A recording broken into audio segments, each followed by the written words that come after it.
तो आदाब, नमस्कार, गुड इवनिंग, सत श्री अकाल। एक बार फिर आप तमाम लोगों का स्वागत है क्राइम तक की कहानी के इस एपिसोड में। उम्मीद है पूरी फैमिली अच्छी होगी, अपना और अपनों का ख्याल रख रही होगी। आज की कहानी सुनाऊं उससे पहले बदायूं की एक अफसोसनाक घटना, एक अफसोसनाक वारदात।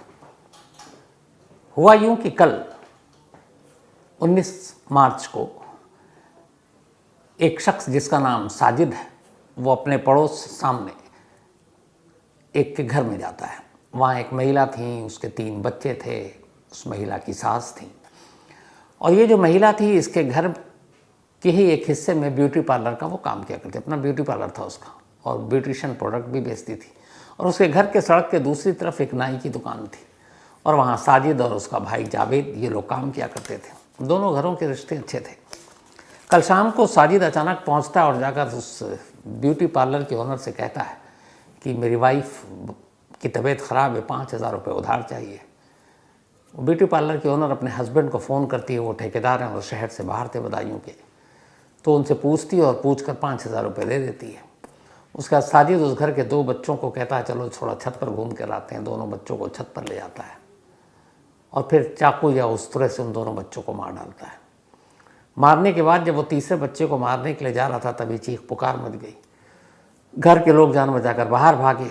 घर की जो बुज़ुर्ग थी, बच्चों की दादी, उन्होंने बाहर से कुंडी लगा दी। अब कातिल यानी साजिद अंदर फंस गया। उसके बाद शोर शराबा, पड़ोसी सब आ गए, भीड़ जमा, फिर दरवाज़ा खोला। हाथ में चाकू तब भी था साजिद के। लोगों ने पकड़ा उसे, खूब पिटाई की। छत पर गए तो 2 मासूम बच्चे, 7 साल और 14 साल की उम्र के 2 बच्चों की लाश पड़ी थी। बाद में साजिद को पुलिस के हवाले कर दिया गया। फिर थोड़ी देर बाद पुलिस की तरफ से खबर आई कि रास्ते में एक जंगल है, जंगल से गुजर रहे थे। अचानक वो पुलिस हिरासत से भाग निकला और उसने पुलिस टीम पर गोली चला दी। जवाब में पुलिस ने गोली चलाई और साजिद मारा गया।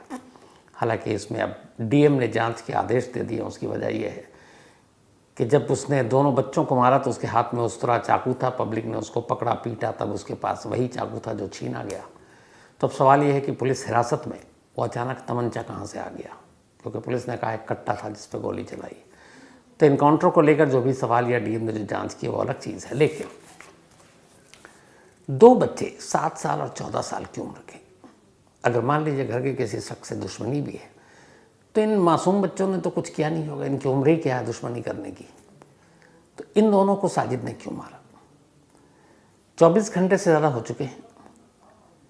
पुलिस, बाहरी लोग को छोड़ दीजिए, जो फैमिली मेम्बर हैं जिस घर के 2 बच्चों की मौत हुई है, उनका भी ये कहना कि हमारी तो कोई दुश्मनी नहीं है। दुश्मनी होती तो कत्ल से कुछ वक्त पहले वो अपनी बीवी की बीमारी के नाम पर हमसे 5000 रुपये उधार भी नहीं लेता, और हमने दिया। और अक्सर वो चाय वाय पीने के लिए आता था। राइवलरी बिजनेस की हो नहीं सकती, क्योंकि इस महिला का ब्यूटी पार्लर था जो सिर्फ महिलाओं के लिए था, और उसकी अपनी जो शॉप थी, बार्बर शॉप, वो सिर्फ पुरुषों के लिए था। तो कंपटीशन भी नहीं था। और 24 घंटे से ज़्यादा हो गए, लेकिन इस कत्ल, इस डबल मर्डर, इस 2 बच्चों की मौत या वो एक एनकाउंटर, इसके पीछे की असली वजह क्या थी नहीं मालूम। घर के लोग भी अंधेरे में हैं कि हमारे घर के 2 बच्चों को क्यों मारा, कम से कम वजह तो पता चल जाए। अब चूँकि एक जिसने मारा उसका एनकाउंटर हो चुका है, वो मारा जा चुका है साजिद। उसका जो दूसरा भाई है जावेद, वो भागा हुआ है। तब वो पकड़ में आए तो पता चले। लेकिन इस वक्त सबसे बड़ी पहेली यही है इस बदायूं इंसिडेंट की कि क्यों 2 मासूम बच्चों को उसने मारा, आखिर उनका गुनाह क्या था। क्योंकि घर वाले भी कह रहे हैं कि हमारा कोई झगड़ा नहीं, कोई दुश्मनी, बल्कि बहुत अच्छा रिश्ता था। तब इसके पीछे का जो मोटिव, मकसद, जैसे ही दूसरा आरोपी यानी कि जावेद पकड़ा जाएगा तो शायद इस पर कुछ रोशनी पड़ सके। लेकिन अफसोस वारदात, मतलब कोई बच्चों से भी कैसे दुश्मनी निकाल सकता है। लेकिन कहने की बातें हैं, ये पहली बार नहीं है, इससे पहले भी ऐसे बहुत सारे इंसिडेंट हुए हैं। अब आते हैं आज की कहानी के ऊपर। पिछले कई महीनों में नीट और जेई की एग्ज़ाम की तैयारी के सिलसिले में जो देश की सबसे बड़ी फैक्ट्री है कोचिंग की, कोटा में बहुत सारे बच्चों के सुसाइड की खबरें आपने सुनी। लेकिन अचानक इसी कोटा से एक ऐसी खबर आई है जिसको सुनकर सभी इस वक्त चौंके में हैं, खुद पुलिस भी हैरान है। 2-2, 3-3 शहर की पुलिस लगी हुई, कई टीमें लगी हुई हैं, और मामला ही अजीब है। ये एक तस्वीर है। यह तस्वीर एक लड़की की है और इस लड़की का नाम है काव्या। काव्या मध्य प्रदेश के शिवपुरी की रहने वाली है। पिता का एक छोटा सा स्कूल है, इस स्कूल को वो चलाते हैं। पिता का नाम है सुधीर धाकड़ और उनकी बेटी 20 साल की उम्र काव्या धाकड़। काव्या ने अपनी स्कूलिंग पूरी की। घर वालों का सपना कि बेटी डॉक्टर बने, तो घर वालों ने काव्या को नीट का एग्ज़ाम क्रैक करने के लिए इस देश का सबसे बड़ा जो कोचिंग फैक्ट्री है कोटा में है, तो कोटा भेज दिया। बात 3 अगस्त 2023 की है। 3 अगस्त 2023 को काव्या अपनी माँ के साथ कोटा पहुँचती है। कोटा पहुँचने के बाद अब वो एक जगह पर एक किसी लॉज वॉज में रहते हैं। सितंबर का महीना शुरू हो जाता है। इसके बाद एक रोज़ काव्या अपनी माँ को कोटा के एक इंस्टीट्यूट में ले जाती है। इस इंस्टीट्यूट का नाम था कोचिंग इंस्टीट्यूट का PW कोचिंग। वहाँ ले जाकर कहती कि हाँ मेरा दाखला हो गया है। फिर उसके बाद वो अपनी माँ को एक जगह और ले जाती, कहती है मेरा हॉस्टल है, PG हॉस्टल, यहाँ रहेंगे। अब माँ अपनी बेटी को कि एडमिशन हो गया छोड़कर वापस शिवपुरी लौट आती है। सितंबर 2023 की बात है। उसका अक्टूबर, नवंबर, दिसंबर, जनवरी, फरवरी, मार्च बिल्कुल ठीक चल रहा। रोज़ाना काव्या की बातचीत हो रही है, सब कुछ ठीक है। अचानक 18 मार्च को काव्या के पिता सुधीर धाकड़ के मोबाइल पर एक व्हाट्सएप मैसेज आता है और मैसेज में ये लिखा था कि तुम्हारी बेटी काव्या को हमने किडनैप कर लिया है। अगर तुमने 30 लाख रुपए हमारे बताए हुए जगह पर नहीं दिया तो तुम्हारी बेटी का सर काट देंगे और फिर तुम्हें उसकी लाश ही मिलेगी। अब ये सुनकर पिता घबरा गए। व्हाट्सएप पे मैसेज किया, उधर से फिर रिप्लाई आया। इन्होंने कहा कि मैं इतना पैसे का इंतज़ाम नहीं कर सकता हूँ, जितना हो सकता है मैं कर दूंगा, आप बैंक का पता दो। अब ये व्हाट्सएप चल रहा और वो घबराए। उन्होंने फ़ौरन पुलिस को खबर की। अब चूँकि ये शिवपुरी के थे, MP के, तो ये इनके वहाँ के नेता जो है ज्योतिरादित्य सिंधिया, उन तक पहुँचे कि माँ बाप हमारी बच्ची की जान खतरे में, किसी ने किडनैप कर लिया, कोटा में 30 लाख रुपए की मांग कर रहा है। अब सिंधिया साहब भी बीच में, उन्होंने फ़ौरन राजस्थान के मुख्यमंत्री भजन लाल से बात की और कहा कि हमारे इलाके की एक बेटी है और ऐसे ऐसे किडनैप हो गई और ये तस्वीर है, ये वही तस्वीर है। इस तस्वीर में देखेंगे कि आप बच्ची के मुंह को बंद किया हुआ है। पीछे में आप देखेंगे तो कुछ मेडिकल इक्विपमेंट्स के कुछ कार्टून रखे हुए हैं शायद, तो ऐसा लगता है कि कोई ऐसी जगह है जहाँ से दवा, मेडिसिन या इन चीज़ों का कोई कनेक्शन हो। थोड़े से खून के कुछ निशान, बूंदे भी हैं चेहरे पर। अब इसका वीडियो भी था। ये देखकर घबरा गए तो सिंधिया साहब ने फिर मुख्यमंत्री से बात की। मुख्यमंत्री ने फ़ौरन DGP को कहा, DGP ने जो कोटा के कमिश्नर हैं उनको कहा। अब पुलिस की टीम एक साथ जुट गई।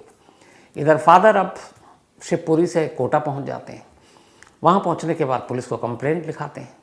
पुलिस सबसे पहले कार्रवाई करती है और कहती चलिए उस कोचिंग इंस्टीट्यूट में जहां आपकी बेटी नीट की तैयारी कर रही थी। अब तक ये था कि दिन बीतते जा रहे हैं, कहीं कुछ हो ना जाए। कोटा में वैसे ही बहुत सारे बच्चों की खुदकुशी की खबर से पेरेंट्स परेशान। अभी पहली बार हुआ कि एक नीट की तैयारी कर रही है कि स्टूडेंट किडनैप हो गई है और ऐसी तस्वीर भी भेजा जा रहा है।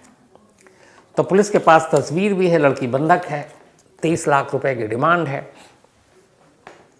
तो पुलिस अपनी जांच सबसे पहले शुरू करती है कि चलो उस कोचिंग इंस्टीट्यूट में चलते हैं जहां वो पढ़ती है, ताकि वहां से कुछ सुराग मिले, उसका सिरा पकड़कर किडनैपर तक पहुंचे।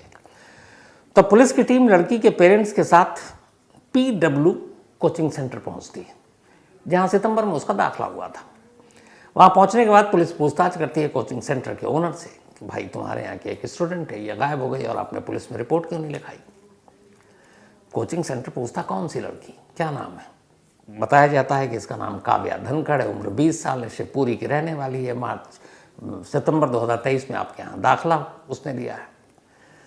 सारा रजिस्टर खंगालने के बाद कोचिंग सेंटर का मालिक जो कहता है उसे सुनकर पुलिस सन्ने रह जाती है। कहते हैं कि साहब हमारे यहाँ तो काव्या धनखड़ नाम की कोई लड़की इनरोल ही नहीं है, यहाँ उसका दाखिला ही नहीं हुआ, वहाँ यहाँ वो कोचिंग ही नहीं ले रही है। उन्होंने कहा ऐसी कैसी बात कर रहे हो। अब माँ आई, माँ विटनेस थी साथ में जब वो 3 अगस्त को पहुँचे थे। माँ ने कहा मैं यहाँ आई थी अपनी बेटी के साथ और बेटी ने कहा था यही मेरा कोचिंग इंस्टीट्यूट है जहाँ से मुझे ट्रेनिंग लेनी है, नीट की पढ़ाई करनी है। कोचिंग इंस्टीट्यूट ने कहा कि दोबारा चेक कर लेते हैं। उन्होंने दोबारा चेक किया, तमाम स्टाफ को बुलाया, तस्वीर दिखाई, कोई पहचानने को तैयार नहीं। उन्होंने कहा यहाँ तो पढ़ती ही नहीं है, अगर होती तो हम झूठ क्यों बोलते हैं। पुलिस को लगा कि मामला क्या है ये, मतलब पिछले अक्टूबर, नवंबर, दिसंबर, जनवरी, फरवरी, मार्च 6 महीने से एक लड़की एक कोचिंग इंस्टीट्यूट में पढ़ रही है, हर दिन अपने माँ बाप से फ़ोन पे बात करती है, और अब होली में आने का वादा भी किया था, और ये कोचिंग वाले कह रहे हैं यहाँ तो वो कभी आई ही नहीं, ना उसका कोई दाखिला हुआ। फादर ने कहा कि हमने ये जो दाखिला कराया था इसका हेड ऑफिस नोएडा में है, तो हमने नोएडा ब्रांच से किया था। अब नोएडा ब्रांच को फ़ोन किया गया तो नोएडा ब्रांच ने कहा कि नहीं, हमने तो कोई ऐसा भेजा ही नहीं है। फादर ने प्रूफ दिया कि ये देखिए मैसेज आपकी ही इंस्टीट्यूट का, PW कोचिंग का, कि ये उस वक्त फ़ीस रिसीव और ये उसका करिकुलम, ये छुट्टी, ये वो फलाना ढमकाना। जब वो देखा तो फिर कोचिंग सेंटर के ओनर ने कहा कि एक तो हम पर्सनल नंबर से कभी ऐसे मैसेज भेजते नहीं। जैसे आपने देखा होगा कई सारे बैंक्स के या अलग अलग आते हैं, तो बिजली डिपार्टमेंट के, तो उनके नाम वाम होते हैं। तो उन्होंने कहा हमारा जो होता है वो PW लिखा होता है और वो कंप्यूटर जनरेटेड मैसेज होता है, किसी भी चीज़ में अपने आप सारे बच्चों को जाता है, तो पर्सनल नंबर से हमारा मैसेज नहीं जाता, और वो पर्सनल नंबर से था। अब पुलिस हैरान, बच्ची किडनैप है, जान खतरे में है, 30 लाख रुपए की मांग कर चुके हैं, वीडियो भेज चुके हैं, और ज़्यादा देरी करने में कुछ भी हो सकता है, कि कोई किडनैपिंग में सबसे ज़्यादा रिस्क होता है। अब पुलिस ने कहा क्या करूं, तो फिर हुआ कि चलो उसके PG में चलते हैं, PG से कोई क्लू मिले। अब पुलिस उस PG में पहुंचती है जिस PG का पता सब कुछ दे रखा था घर वालों को काव्या ने। जब वो PG में पहुंचे तो उन्होंने कहा भाई ये काव्या धनखड़ आखिरी बार आपने कब देखा ये। तो PG वालों के जवाब सुनकर दोहरा सदमा। उन्होंने कहा साहब इस नाम की तो कोई लड़की हमारे यहाँ है ही नहीं। उन्होंने कहा सितंबर से रह रही है। उन्होंने कहा साहब है ही नहीं। उन्होंने सारे स्टाफ को इकट्ठा कर लिया, कि इवन स्टूडेंट्स को बुला लिया, क्योंकि वो गर्ल्स का था। एक लड़की ने भी काव्या की तस्वीर नहीं पहचानी। उन्होंने कहा वो यहाँ कभी रही नहीं, कभी आई नहीं। अब पुलिस हैरान परेशान, घर वाले अजब परेशान अलग कि ये माजरा क्या है।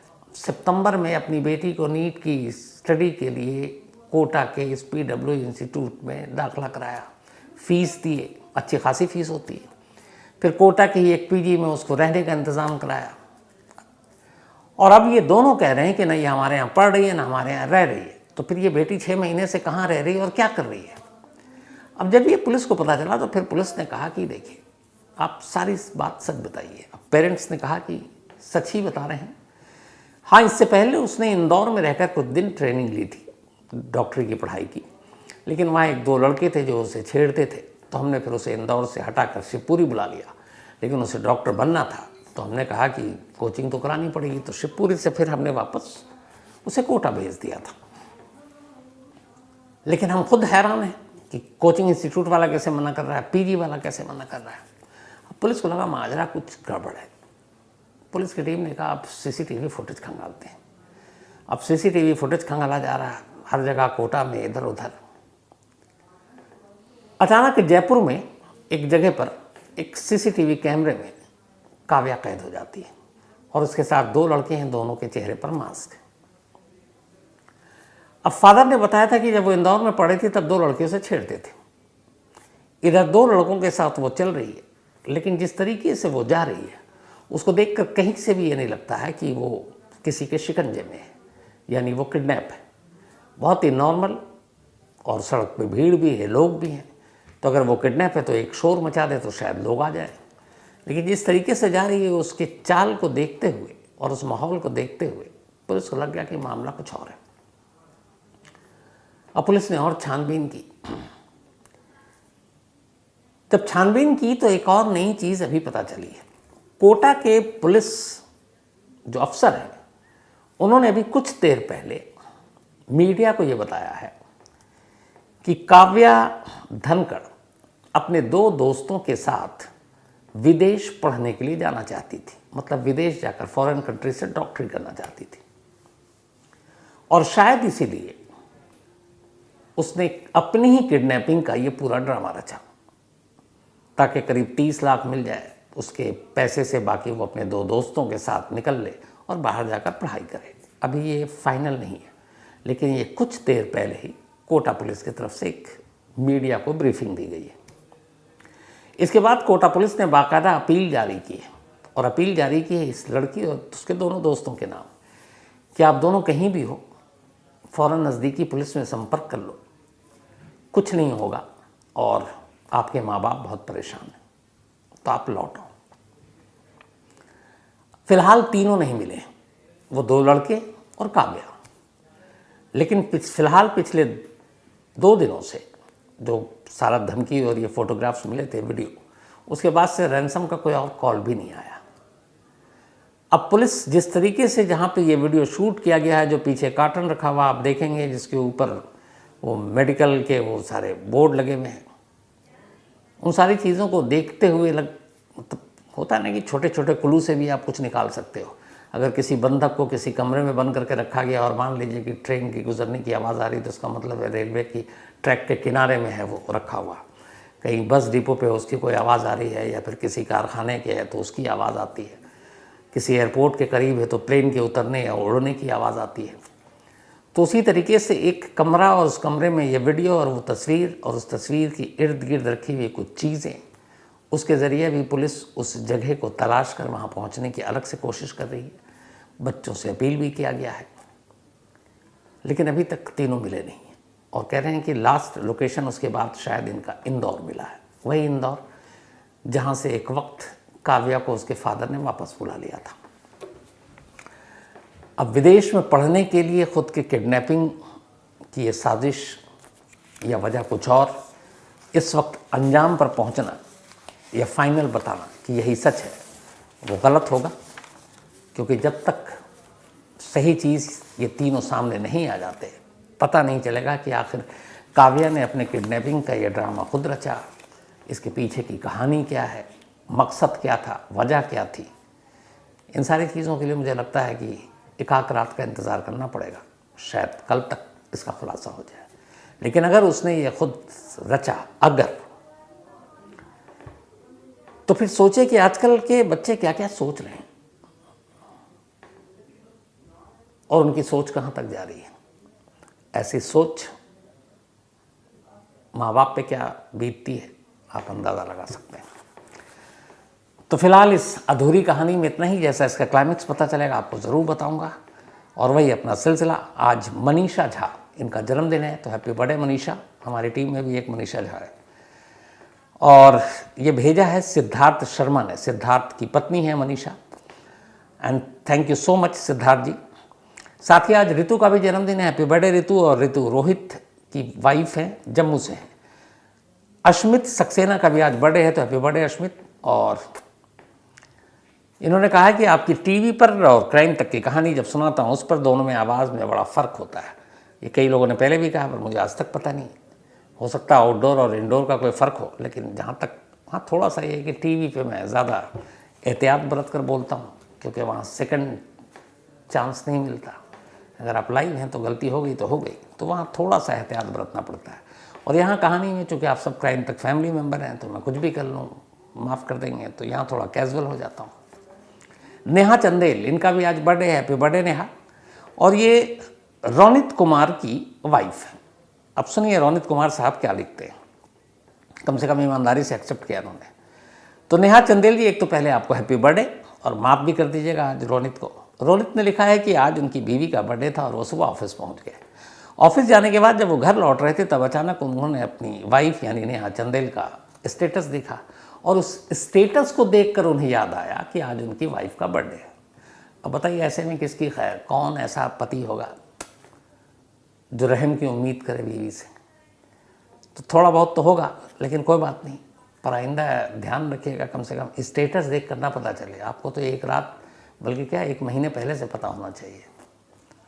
हम लोग 1 महीने पहले से रटना शुरू कर देते हैं ताकि फिर ऐसा दिन ना आए। But happy birthday Neha. और कृष्णा, इनका भी आज बर्थडे है नेहा के साथ साथ, और कृष्णा भी रोनित के कज़न हैं। इसके अलावा रेहान अंसारी का भी आज जन्मदिन है, तो हैप्पी बर्थडे रेहान साहब। और ये भेजा है मकसूद अंसारी ने, मकसूद अंसारी के बेटे हैं रेहान।